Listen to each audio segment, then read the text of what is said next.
마가복음 7장 1절에서 23절까지 본문 읽으셨습니다.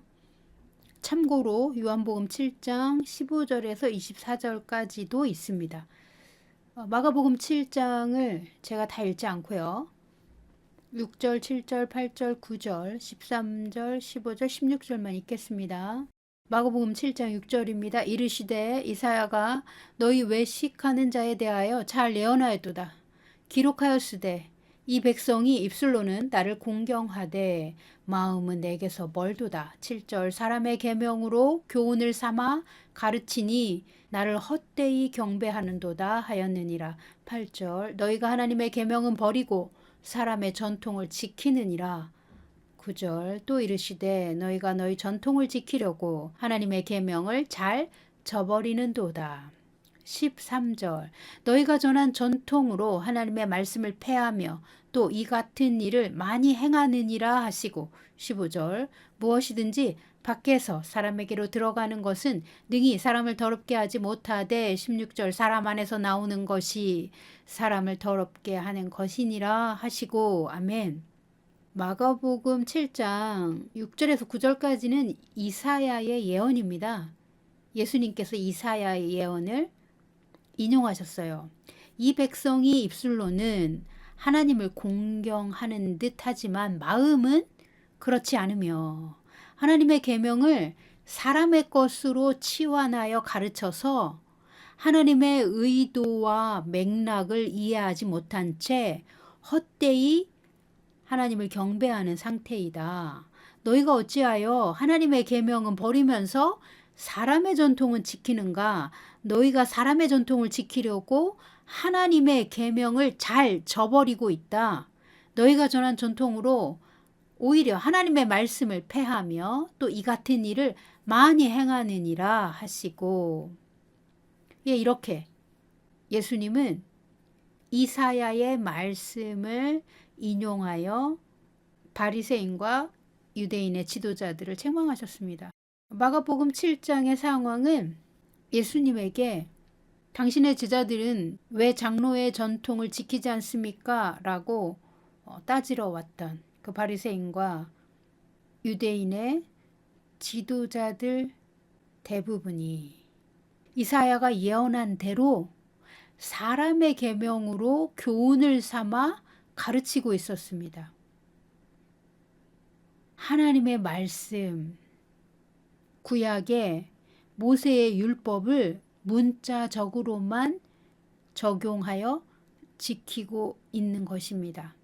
그러니까 그 말씀, 그 율법을 주신 하나님의 의도와 목적, 그 내용의 본질을 생각하지 않고 피상적이고 형식적인 전통으로 바꾸어 버렸고 하나님의 마음에서는 멀리 떠나 있으면서 즉 하나님의 말씀의 의미에는 관심이 없으면서 껍데기에 불과한 형식만 열심히 흉내내는 종교적인 삶을 반복하고 있는 상태였습니다. 예수님이 오셔서 계명의 더 중요한 본질을 드러내어 가르치고 전파하시자 장로들의 전통만을 열심히 지키면서 자기들의 영광을 유지하고 있었던 바리새인과 종교 지도자들은 모두 반발하고 일어났습니다. 그리스도의 가르침을 통해 진리가 밝히 드러나자 그들의 전통이라는 것이 사실상 하나님의 말씀을 왜곡한 것임이 드러났던 것입니다. 그런데도 회개하여 하나님이 원하시는 뜻으로 돌이킨 것이 아니라 자기들의 기득권을 놓치고 재정적인 이익을 빼앗기는 결과를 예상하여 예수님의 사역을 가로막기 시작합니다. 도대체 하나님의 이름으로 사역을 하는 하나님의 봉사자요, 하나님의 일꾼이라고 자처했던 그 사역자들이 어찌하여 하나님께서 보내신 그리스도 예수를 영접하지도 않고 그분의 사역을 받아들이지도 않으며 도리어 대적자가 된 것일까요? 이들의 마음은 진실로 하나님을 경배한 것이 아니요 진리를 추구한 것이 아니기 때문입니다. 예수님께서 이사야의 예언을 인용하여 정확하게 말씀하셨죠. 마가복음 7장 7절 사람의 계명으로 교훈을 삼아 가르치니 나를 헛되이 경배하는도다 하였느니라. 하나님께서 이사야를 통해 책망하신 내용 그대로 예수님도 예수님 앞에 따지러 온 바리새인과 유대인의 지도자들을 향하여 너희가 헛되이 하나님을 경배하고 있다고 정확하게 지적하고 계셨습니다.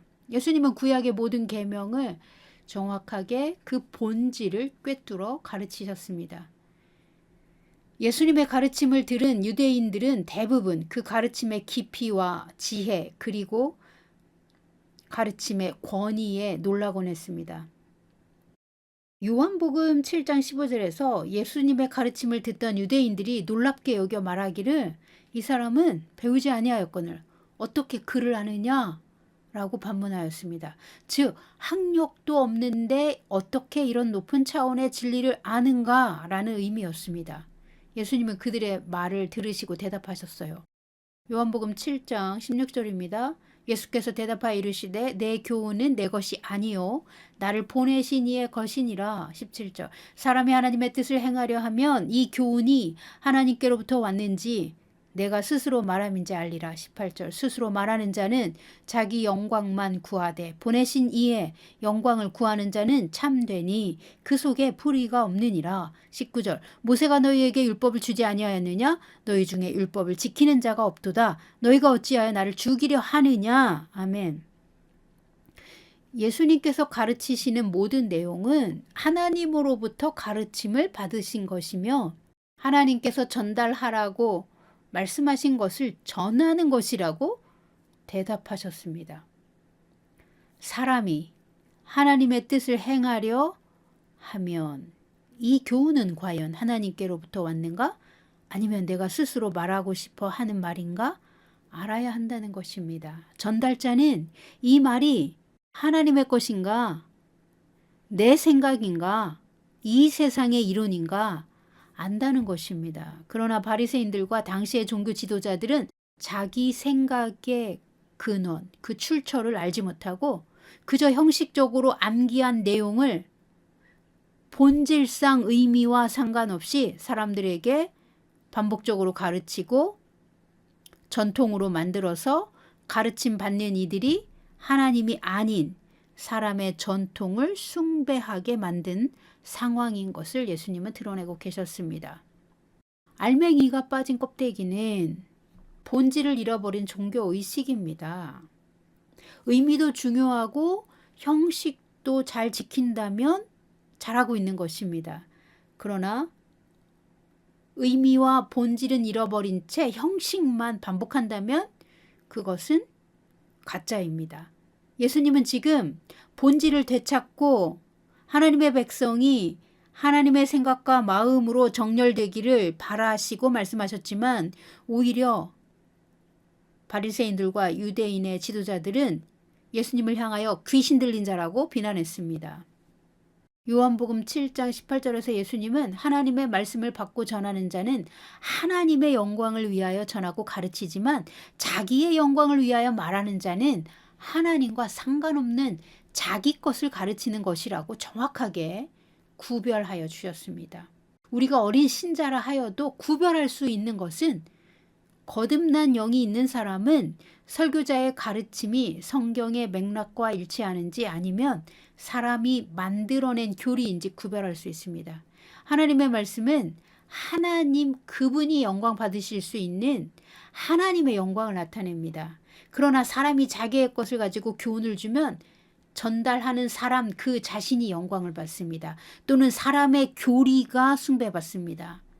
하나님의 말씀은 형식에 얽매이지 않습니다. 하나님의 말씀은 피상적인 의미와 부합되지 않습니다. 하나님의 말씀은 어떤 법칙에도 얽매이지 않습니다. 어떤 주제에도 구속되지 않습니다.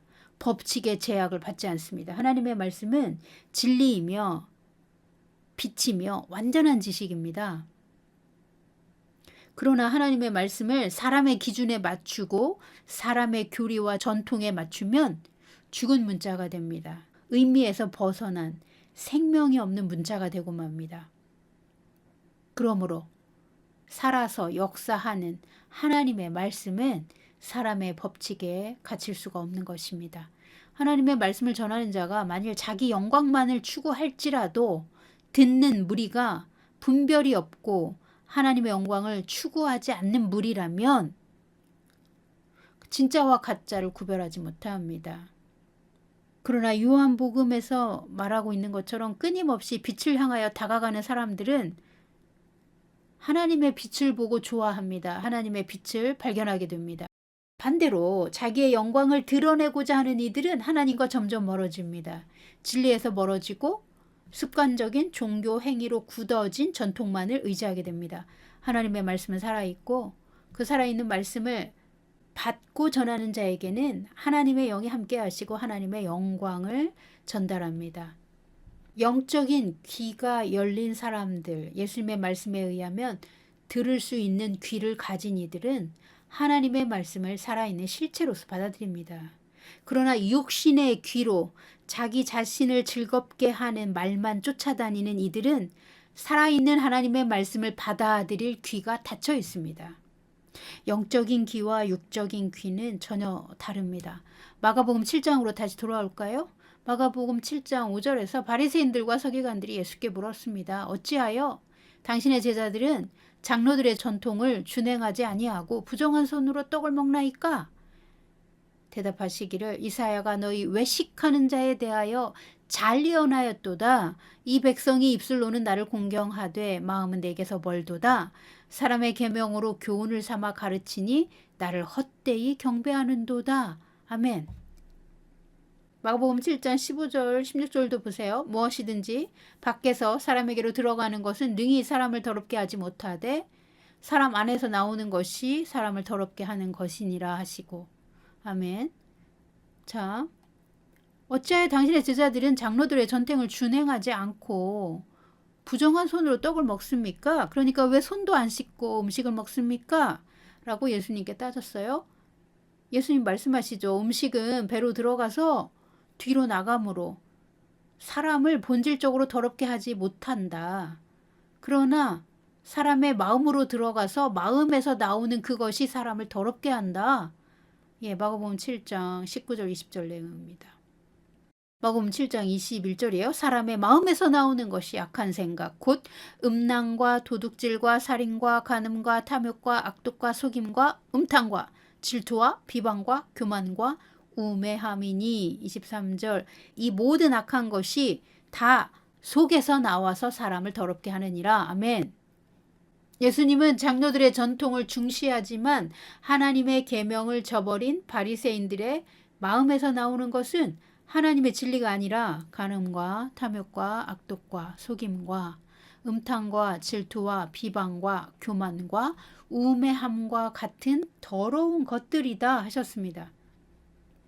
전통을 따라 형식으로 잘 포장된 겉모습 이면에 숨어있는 그들의 실체가 이러한 사람의 마음속에서 나오는 더러운 것들이며 이런 더러운 감춰진 죄들이야말로 사람을 더럽게 하는 것이라고 제자들에게 가르쳐 주셨습니다. 그러므로 우리는 하나님의 말씀의 본질을 깨닫고 이해하여 실천하고자 하는 진실하고 정직한 갈망이 있어야 합니다.